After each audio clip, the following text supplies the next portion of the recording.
Brent crude is nearing $60 a barrel after the largest U.S. naval fleet deployment in the Caribbean's history initiated a total maritime blockade.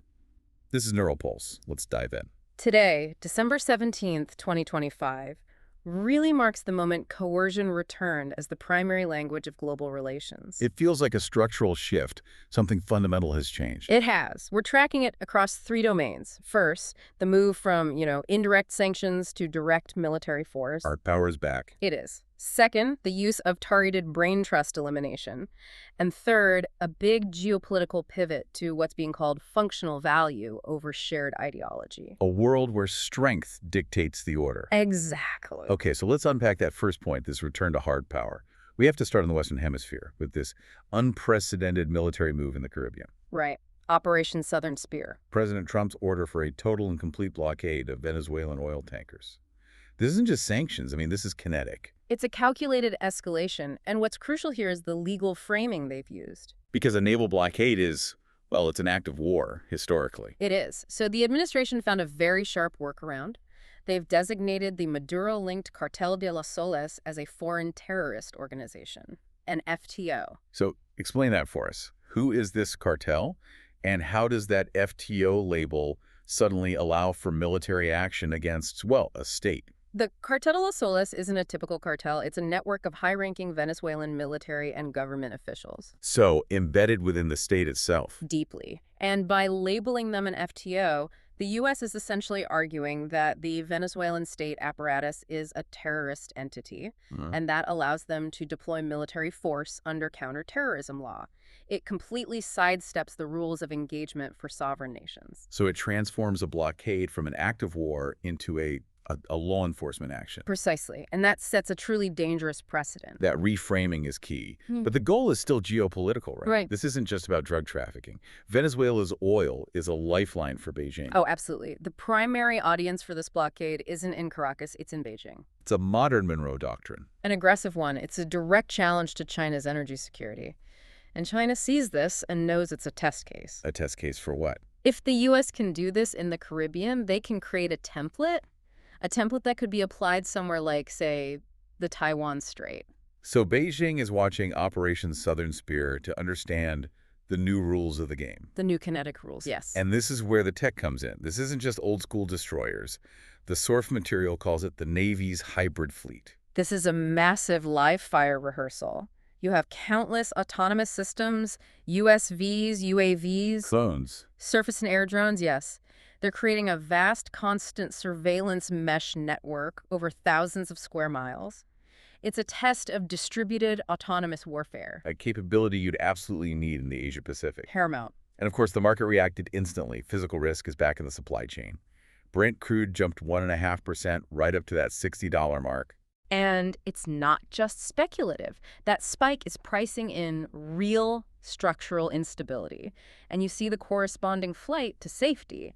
Gold soared to $43.24 an ounce, which is a price that shows a complete decoupling from traditional interest rate logic. The market is screaming that physical safety, not fiscal policy, is driving value now. Okay, so from hard coercion on resources, let's pivot. The Middle East. Here, coercion is being applied to intellectual assets. To people. The brain trust. This goes back to the fallout from the 12-day war in June. Mossad chief David Barnea was explicit. Israel will ensure Iran cannot restart its nuclear program. And that statement is the context for Operation Narnia. We're just getting details on this now. It happened on the first night of the war, and the target wasn't a facility. The target was the knowledge, the people who could rebuild the program. The details are just staggering.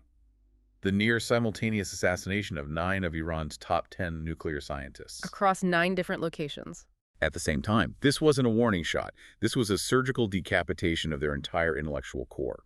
And it raises a critical technological question. How do you achieve that level of precision and synchronicity? It's not humanly possible with conventional forces. No. The consensus points to specialized, unrevealed, secret weaponry, most likely advanced AI-controlled systems. So we're talking about things like autonomous snipers. Autonomous snipers or swarms of highly precise loitering munitions.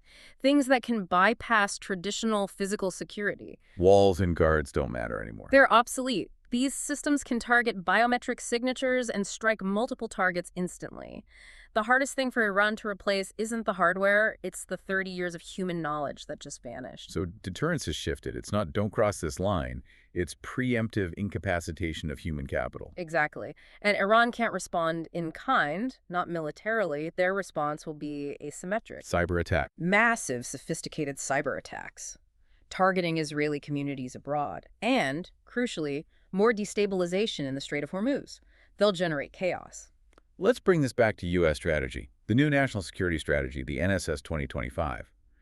It introduces this concept of functional value. Right, and this completely reframes the idea of an ally. Look at Taiwan. The logic for defending it has shifted entirely. It's no longer about, democratic value. That language is gone. The document is purely transactional. Taiwan is valuable because it's an irreplaceable node in the semiconductor supply chain. And a key piece of the first island chain for military containment. Its value is now quantifiable, and it's only as strong as its function to the U.S. Which leads to this huge paradox in U.S. policy. The contradiction, yes. The NSS eliminates any mention of the One China policy, which is an aggressive signal of support for Taiwan. But then in the same breath, President Trump authorized the export of advanced Nvidia H200 AI chips directly to China. Which makes no sense. Well, it does if you prioritize short-term economic gains over long-term strategy. The H200 is a top-tier strategic asset. It's exactly what you need to train military AI. So the U.S. is literally selling the tools to accelerate China's military capabilities. It's treating national security as a tradable commodity, and the message to allies is crystal clear. Prove your immediate functional value. Or become dispensable. And Japan is listening. They're keenly aware they need to step up. Which is why their defense budget is set to hit 2% of GDP 2 years early. A monumental acceleration. And it's not just money. They're seriously discussing exporting lethal weapons to nations like Ukraine. It's a complete paradigm shift for their defense industry. They're dismantling decades of self-imposed restrictions. But this has a huge domestic cost. The Bank of Japan is now very likely to raise its policy interest rate from 0.5 to 0.75%. So you have a new defense tax, plus higher borrowing costs. A double blow for Japanese households and small businesses. Security now has a very steep, very personal price. And this global instability is feeding back into the financial system and into cyberspace. The flight to commodities continues. Gold is near its record high, $43.81 an ounce. Driven purely by geopolitical anxiety. Entirely. It's a deep distrust of the financial system. And look who's buying. Central banks? China, Russia, Poland, they're building financial fortresses with physical gold. A structural shift away from the U.S. dollar system. A permanent one. And you see a parallel shift in cyber warfare. It's moving beyond simple ransomware to something called reputation warfare. Double extortion. It's far more pernicious. They don't just lock your data, they steal it and threaten to release it, holding your reputation hostage. The SoundCloud breach is a perfect example. Right. They didn't encrypt the data, they exposed the private listening habits of 28 million users. It's a profound violation of trust. And the Askell attack in Japan showed the physical consequences. Exactly. The ransomware didn't just target data, it targeted their physical logistics system. It paralyzed the movement of actual goods. So a digital vulnerability creates immediate physical supply chain paralysis. It can do the same economic damage as a naval blockade. And finally, we see the U.S. response to all this instability, the Fortress America doctrine. Mm-hmm. While conflicts are raging, the U.S. is pulling back, insulating itself. The travel ban was expanded to Burkina Faso, Mali, Niger, Sudan. It's a deliberate disengagement, especially from the escalating Sahel crisis in Africa. The policy is basically, we will prioritize our own stability over engagement in volatile regions. But that's a dangerous calculus, isn't it? Disengaging from the Sahel creates a vacuum. It's fertile ground for terror organizations. It guarantees long-term instability that will eventually boomerang back. So the structural shift you mentioned at the start, it's complete. It is. The world now runs on the logic that strength dictates order, and alliances are based on utility, not values. The era of assuming stability is over. Which brings us back to where we started, with precedent. If the U.S. uses Operation Southern Spear, a naval blockade, to enforce its will in Venezuela, then you have to consider the logical consequence. China now has a clear precedent set by the U.S. itself to justify a non-invasion quarantine of Taiwan. Using the exact same aggressive logic of coercion, that is the new world we're in. Neural Pulse drops every day at 7 a.m. Subscribe for the signal. See you tomorrow.